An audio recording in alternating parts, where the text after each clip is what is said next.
ಕನ್ನಡ ಚಿತ್ರರಂಗದಲ್ಲಿ ಈಗಾಗಲೇ ಒಂದಿಷ್ಟು ಸ್ಟಾರ್ ನಟರ ಸಿನಿಮಾಗಳು ರಿಲೀಸ್ ಆಗಿದೆ. ಹೆಚ್ಚು ಕಮ್ಮಿ 10ರಿಂದ 12 ಸಿನಿಮಾಗಳು ರಿಲೀಸ್ ಆಗಿರುವಂಥದ್ದು.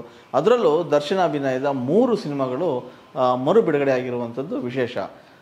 ಮೊದಲಿಗೆ ಶಾಸ್ತ್ರೀನ ಸಿನಿಮಾ ರಿಲೀಸ್ ಆಯಿತು, ಅದಾದಮೇಲೆ ಕರಿಯ ಸಿನಿಮಾ ರಿಲೀಸ್ ಆಯಿತು, ಲಾಸ್ಟ್ ವೀಕ್ ನವಗ್ರಹ ಸಿನಿಮಾ ರಿಲೀಸ್ ಆಯಿತು. ಕರಿಯ ಮತ್ತು ಶಾಸ್ತ್ರೀಯ ಸಿನಿಮಾ ಸಾಕಷ್ಟು ಸೌಂಡ್ ಮಾಡ್ತು, ಆದರೆ ಗಳಿಕೆ ಅಷ್ಟು ಕಷ್ಟ ಆಗಿತ್ತು. ಹಾಗಾದರೆ ನವಗ್ರಹ ಸಿನಿಮಾದ ಗಳಿಕೆ ಎಷ್ಟು? ಇದು ಈಗ ಸೋಷಿಯಲ್ ಮೀಡಿಯಾದಲ್ಲಿ ಓಡ್ತಾ ಇರ್ತಕ್ಕಂಥ ಪ್ರಶ್ನೆ. ಹಾಗಾದರೆ ನವಗ್ರಹ ಸಿನಿಮಾ ಎಷ್ಟು ದುಡ್ಡು ಮಾಡ್ತು? ಆ ಸಿನಿಮಾದಿಂದ ನಿರೀಕ್ಷೆ ಮಾಡಿದಷ್ಟು ದುಡ್ಡು ಬಂತ? ಆ ವಿಚಾರವಾಗಿ ಈಗ ಸಾಕಷ್ಟು ಚರ್ಚೆ ನಡೀತಾ ಇದೆ. ಹಾಗೆ ನೋಡೋದಾದರೆ 2008-09ರಲ್ಲಿ ನವಗ್ರಹ ರಿಲೀಸ್ ಆಗಿತ್ತು. ಸೊ ರಿಲೀಸ್ ಆದ ಏನು ವಾರದಲ್ಲಿ ಸಾಕಷ್ಟು ಕಲೆಕ್ಷನ್ ಆಯಿತು. ಅದಾದಮೇಲೆ ಸಾಕಷ್ಟು ದಿನಗಳ ಕಾಲ ಆ ಸಿನಿಮಾ ಪ್ರದರ್ಶನ ಕಾಣ್ತು. ಆಗಿನ ಕಾಲದಲ್ಲೇ ಅದು 2 ಕೋಟಿ ದುಡ್ಡನ್ನು ಗಳಿಸಿತ್ತು. ಅದು ವಿಶೇಷವಾಗಿತ್ತು ಕೂಡ. ಹಾಗಾದರೆ ಮರು ಬಿಡುಗಡೆಯಾದಂಥ ಈ ನವಗ್ರಹ ಈಗ ಎಷ್ಟು ಕಲೆಕ್ಷನ್ ಆಗಿದೆ ಅನ್ನೋದಾದರೆ, ಹೆಚ್ಚು ಕಮ್ಮಿ ಅವರು ಹಿಡ್ಕೊಂಡಿದ್ದಂಥ ಒಂದು ಲೆಕ್ಕಾಚಾರವೇ ಬೇರೆ, ಆದಂಥ ಲೆಕ್ಕಾಚಾರವೇ ಬೇರೆ. ಹೆಚ್ಚು ಕಮ್ಮಿ 86ರಿಂದ 90 ಥಿಯೇಟ್ರ್ಗಳಲ್ಲಿ ಈ ಸಿನಿಮಾ ತೆರೆ ಕಂಡಿತ್ತು. ಒಟ್ಟು 61 ಲಕ್ಷ ರೂಪಾಯಿ ಕೂಡ ಇದು ಈಗ ಏನೋ ಕಲೆಕ್ಷನ್ ಆಗಿದೆ. ಸೊ 61 ಲಕ್ಷ ರೂಪಾಯಿ ಮಾತ್ರ ಕಲೆಕ್ಷನ್ ಆಗಿದ್ದಂತು.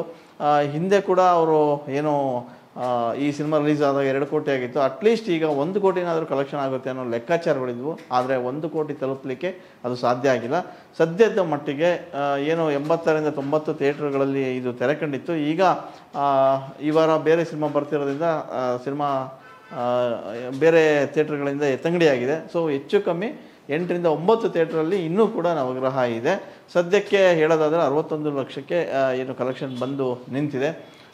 ಹಾಗೆ ನೋಡಿದ್ರೆ ಶಾಸ್ತ್ರಿ ಕೂಡ ಸಿಕ್ಕಾಪಟ್ಟೆ ಸೌಂಡ್ ಮಾಡಿತ್ತು, ಆದರೆ ಕಲೆಕ್ಷನ್ ಇನ್ನೂ ನಿರೀಕ್ಷೆ ಮಟ್ಟಕ್ಕೆ ಆಗಲಿಲ್ಲ.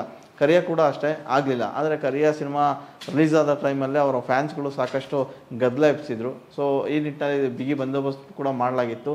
ನವಗ್ರಹ ಸಿನಿಮಾ ರಿಲೀಸ್ ಮುನ್ನವೂ ಕೂಡ ಏನು ಒಂದಿಷ್ಟು ಥಿಯೇಟ್ರ್ ಮಾಲೀಕರು ಇದ್ದರು, ಅವರು ಮುನ್ನೆಚ್ಚರಿಕೆಯಾಗಿ ಒಂದು ಮನವಿ ಕೂಡ ಮಾಡಿದರು ಎಲ್ಲೋ ದರ್ಶನ್ ಅವರ ಫ್ಯಾನ್ಸ್ಗಳಿಗೆ, ನೀವು ಗದ್ದಲ ಮಾಡೋಂಗಿಲ್ಲ ಅನ್ನೋ ರೀತಿಯಾಗಿ ಅವರು ಮನವಿ ಮಾಡಿದರು. ಸೊ ಹಾಗಾಗಿ ನವಗ್ರಹ ರಿಲೀಸ್ ಟೈಮಲ್ಲಿ ನೂಕು ಆಗಿದ್ದು ನಿಜ, ಸಾಕಷ್ಟು ಜನ ಬಂದಿದ್ದು ನಿಜ. ಬೆಳಿಗ್ಗೆ ಶೋ, ಮಧ್ಯಾಹ್ನ ಶೋ, ಸಂಜೆವರೆಗೂ ಶೋಗಳು ಫುಲ್ ಆದವು. ಅದೇ ರೇಂಜಿಗೆ ಒಂದು ವಾರ ಆಗಿದ್ದರೆ ಹೆಚ್ಚು ಕಮ್ಮಿ ಅವರು 1 ಕೋಟಿ ತಲುಪೋದಕ್ಕೆ ಸಾಧ್ಯ ಆಗ್ತಾಯಿತ್ತು. ಆದರೆ 1 ಕೋಟಿ ರೀಚ್ ಆಗುತ್ತೆ ಅನ್ನೋ ಲೆಕ್ಕಾಚಾರಗಳು ಭಾಳ ಇದ್ವು. ಆದರೆ ಸಿನಿಮಾ ಮಂದಿಗಳು ಒಂದಿಷ್ಟು ಈ ನವಗ್ರಹ ಈ ಸಿನಿಮಾ ಮೇಲೆ ಭಾಳಷ್ಟು ಹೋಪ್ ಇಟ್ಕೊಂಡಿದ್ರು.